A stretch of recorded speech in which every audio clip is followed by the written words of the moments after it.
This book is called Smitten, and it says it's a lint-free love story. It's about a sock and a mitten. Isn't that cute? They're called Smitten. So reading this book with us is... Uh-oh, it's a sock and a glove. Wait a second. This is about a sock and a mitten. Uh-oh. Well, I couldn't find a mitten anywhere in my house. I could only find a glove. So I had to just, improvise a little. So we're going to go with that. Oh, wait, and a lint-free love story. Oh, yes, of course. Lint Roller's joining us, too, because he loves a good lint-free love story. So let's get started. Oh, there they are. So one cold afternoon, a mitten sat atop a fence post. "Sir," Mitten called out.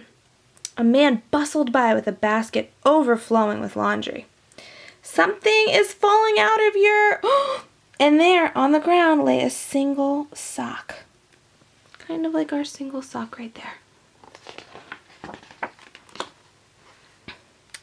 Sock barely stood up before a bunch of school kids trampled on him. "Oh no! Are you okay?" Mitten yelled down. "Oh, I'm used to being walked all over," Sock said with a cheerful voice. "Hey, what are you doing up there by yourself?" "Oh, I used to be part of a pair," Mitten said sadly. "Now I'm alone and lost." Mitten jumped off the fence post. "Without my mitten," she said, "I'm just a left." Sock was neither a left nor a right, but he knew what she meant. "We've got to find our other halves," he said. As they set off through the park, Mitten covered her nose. "What's wrong?" Sock asked. "I hate to break this to you," said Mitten, "but you don't smell so good." Oh, poor Sock. Stinky, stinky Sock. All of a sudden, Mitten was caught, flipped, and flung through the air. She landed, look, where'd she land? In the trash. "Hey, what are you doing in there?" Sock called. Sock pushed and pushed until the garbage can fell over. Mitten tumbled out, brushed herself off, and grumbled. Sock wrinkled his nose. "Now who doesn't smell so good?"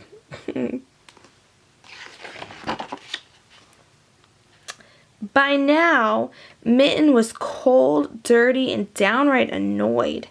They passed a grocery store and then a pet store. Sock stopped in front of a laundromat. A laundromat is where you wash clothes. It was closed, but he had an idea. "Let's sneak in and get clean." Mitten shrugged and followed.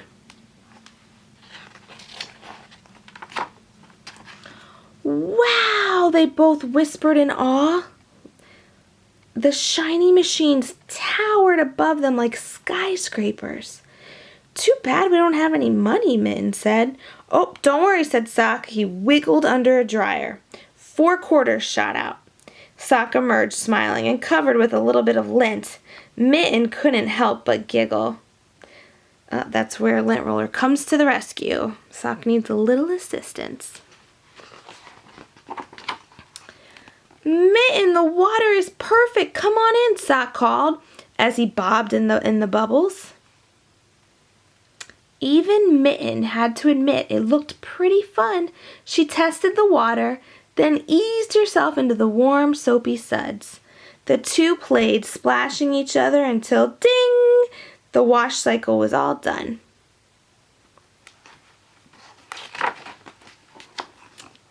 "We'd better get dry," Mitten said, and she put a quarter in the dryer. They spun round and round. "Yippee!" Sock shouted. But when Sock stumbled out, he was not only very dizzy, he had shrunk small enough to fit on a baby doll. "You should have told me you were wool," Mitten muttered. They made their way out onto the sidewalk. Sock was so tiny that he fell behind. Ooh, Mitten doesn't look very happy there. Suddenly, 2 dogs jumped out of the corner and grabbed him. They tugged and they pulled and they stretched Sock 10 times his size. "Put down my friend," yelled Mitten, charging back to the rescue. The dogs were so surprised that they dropped the sock and they took off.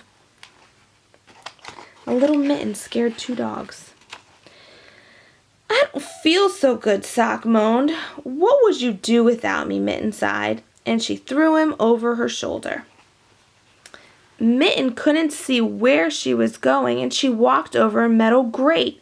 She and Sock fell through the holes. Oh no! Down they tumbled, thumb over heel, through the darkness. And they landed on the subway tracks. Oh no! Mitten started to cry. "Now I'll never find my other half." "Don't worry, Mitten, we'll be all right," Sock said. "Oh, no, we won't," Mitten shouted, pointing at the giant lights that were bearing down on them. "Oh no, it looks like a train's coming." Mitten looks really, really, really scared, and Sock looks pretty worried too. The train zoomed right over them, and one of Mitten's threads got caught under the undercarriage. She unraveled into one very, very, very long piece of yarn. "I don't feel so good," said Mitten.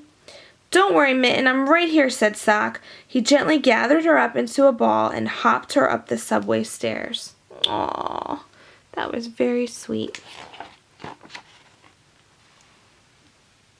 After a lot of searching, Sock finally found a knitting store and snuck in.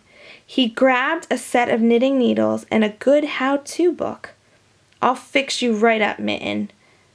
"This will never work," Mitten groaned, but Sock kept knitting through the night to put his friend back together.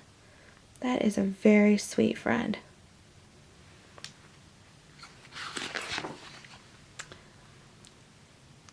The sun was rising by the time Mitten saw her reflection in the hubcap. Aww. Sock wasn't the best knitter in the world, but despite all her new lumps and bumps, she still looked like a Mitten. "You did great, Sock," Mitten said. "What are friends for?" Sock smiled.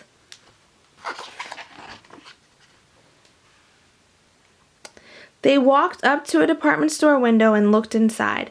Every sock, mitten, and glove had a match. They all looked so happy, but that's when Mitten realized something.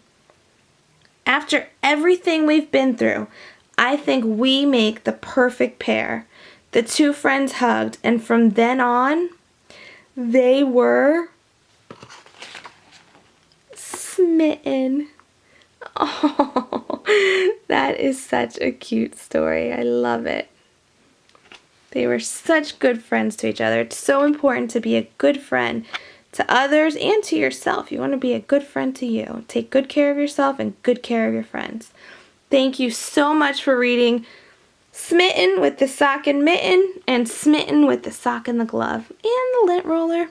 Come back and read with us again soon. Bye.